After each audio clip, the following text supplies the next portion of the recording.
As you can see by the start of this video, the picture at the start from The Crow, and The Crow, that, I've never watched that movie, but I've seen little, I don't watch much films, but that picture and The Crow storyline is very similar to a spiritual awakening.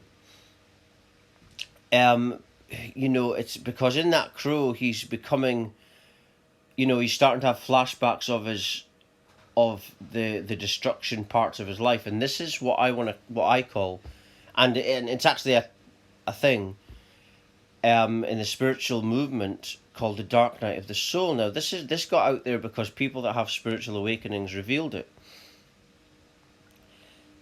And the dark night of the soul is what it takes to spiritually awaken. The dark night of the soul is when you are, I say when I had this spiritual awakening, it manifested because I had enough.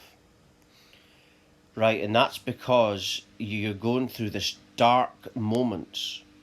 This is what I was going through. Going through this dark experience where you're so bad, you're so low, you're so depressed that it's like you become the dark. Like in the Crow movie. It's like he's becoming oneness with the dark experiences, and what's happening is it's like you're transcending the with the all that is. It's like you're becoming oneness with the dark. And like in this picture, that's making the light visible to you because you're in the dark. And this is what I wanted to talk about, because don't listen to people that haven't had that spiritual awakening. People pay lots of money. People that have got lots of money go all around the globe to try and get that big spiritual awakening. They go to Buddhist camps or monasteries, whatever you call it. They go to India. They go to all these different places. They read books. They do all sorts of things and do anything and everything to try and get that awakening. Why do they do that? Well, because the spiritual awakening is what it takes to connect you with, I call it, the heaven self. Now, I'm not religious, but I believe that that heaven is actually a place. It's also a state of awareness. And you can't get there unless you're in that state of awareness, because everything goes by energy and awareness, consciousness. But anyway, the spiritual awakening manifests from this dark night of the soul. And you've got to be so low. You've got to be really in the dark to want to do this. Because otherwise, most people, it's the ego that makes us look outward. And that's it, it's the ego. And it's that moment where you decide that the ego, it's like you just let go of that. And so an authentic moment, that spiritual awakening. And then for me, what happened was it awakened this authentic power. And then you're connecting with, I call it, the heaven self. And that's the you, the real you. You see, everything outward is designed to get us away from this. I've realized this because if I've realized this from this awakening. I thought to myself, this is why I got into this conspiracy research stuff. Because I started to think to myself, well, if this is me, then how was I not like this before? Why was I not spiritually awake before? And I talk about nothingness as well, and it's not, I say believe or I think, I do, because I'm more of a humble person.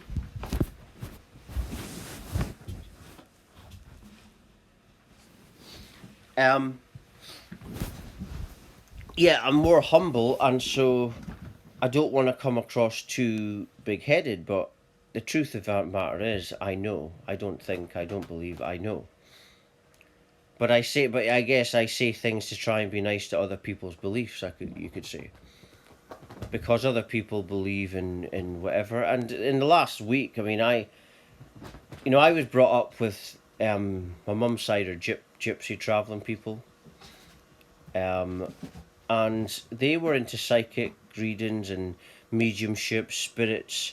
My mum used to do a thing where she used to get people on the stage and take spirits through, and you could see them on the face.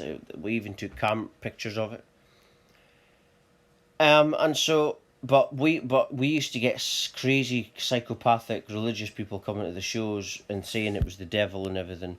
So I've got experience with religion and religious people, and a lot of them, not all of them, but a lot of them are nutcases. They really are. They're off their heads. Not all of them. There are some good people, but you know the type that I'm talking about. Those that they're just insane, and they don't even have the capacity to think anymore because they've been so brainwashed by their religion. And I say believe what you want, right? But once you start imposing it on other people, right? That's the thing. Once you start imposing that on other people, then it becomes a real issue. And that's when people just don't want to know. You know, people that aren't into religion, once you start, if you want people to believe in your religion by trying to impose it on people, like in the last week, for example, I've had people tell me to read Bibles, and they really don't like it when you refuse. And the way they behave, you think to yourself, I think to myself, well, if you're following God and that's your God, and that if that God's anything like that, then I don't want to know, and I don't want to know anyway. I'm because I was brought up with psychics, and I saw what religious people are like. My mum's a Christian as well, and my mum's mum was a Christian when she was alive as well. Um, even though they did psychic readings, they were into that as well. And some people say, "Oh, you can't do that." Well, that's your belief. You can't do right psychic readings if you believe in God. Well, that's your religion, right? I think that a part that one I talk about my depression and dark night of the soul manifested this awakening, but I think another element to this awakening was innocence. I think if I would have had my brain covered with religion, I would have had probably a nervous breakdown with this kind of stuff. Because imagine it, think of it. Imagine someone that's brainwashed by religion that thinks that everything's the devil. That anything apart from their belief is the devil. They would think they're going nuts. They would think it's the devil contacting them probably. But because I never had any brainwashing, I had my mind and my consciousness my human consciousness was like an open book, ready to be written. So I think there's innocence involved in that spiritual awakening. I think there's a big innocence plays a big part in it.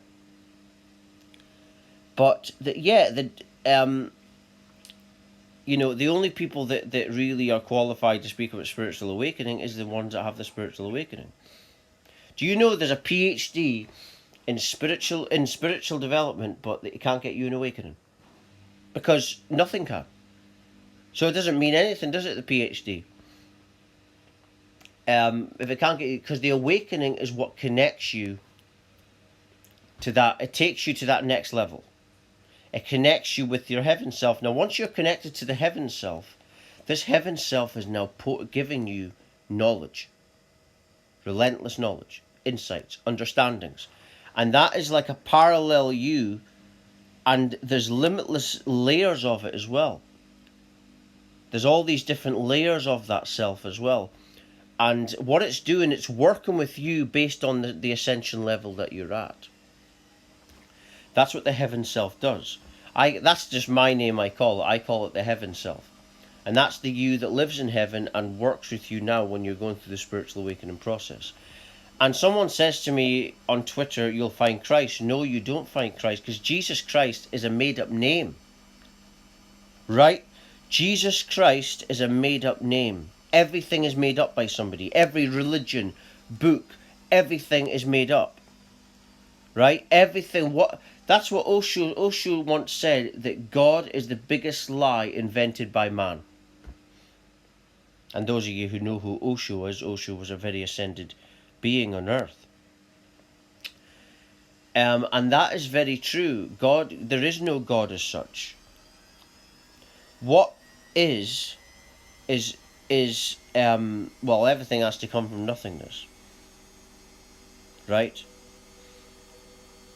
And like I was saying earlier in the video, the dark night of the soul, it's like you open up to nothingness, and then the nothingness starts showing you what it is, and then it starts to show you how life manifests. Then you start to realize that within this nothingness is awareness. Because imagine there's a nothing, but it's aware. Like in this picture, imagine there's a nothing and then it sees its own reflection. And this happens infinitely because it's nothingness. Now, if you have awareness within the nothing and then you see your own reflection, like, you perceive that as a separate thing. And this is why we have separation, individual experiences. What it means is it's basically an illusion that it's two when it's one. Right? It's a non-dual, but because it's aware, you see, it is an illusion that it's separate. And this is what starts to happen. This is what I started to perceive once I started going through that awakening. Nothingness. That was one of the first things. I say this all the time. The nothingness was one of the first things I was perceiving. The noise on, that's the washing machine. Just for anyone wondering what that noise is.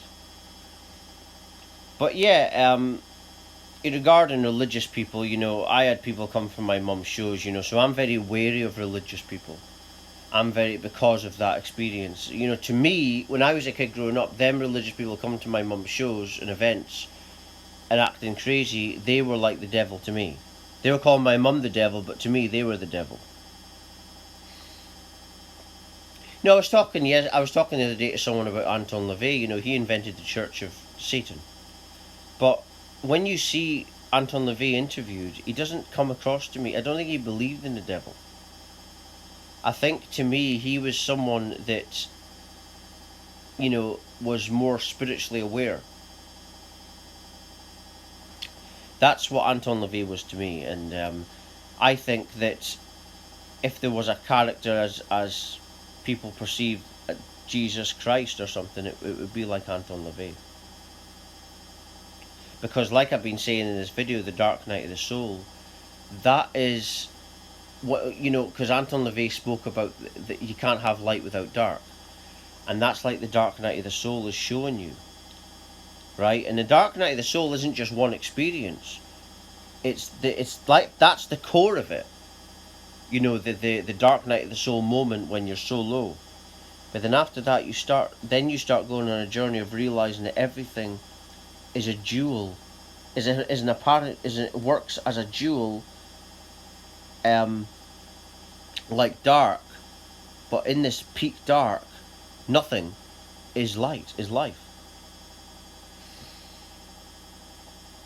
And this I'm just sharing the path I've been on ever since that spiritual awakening. And what I'll say is, I know nothing. Because that's why I'm tapping into relentless knowledge, because in that spiritual awakening you're tapping into nothingness. Right? Nothingness is before everything, if you think about it. It's before any God, isn't it? So it's the God before the God, but it's the God that doesn't get the credit. Nothingness is the God that doesn't get any credit. It comes before everything. And it's the end of everything.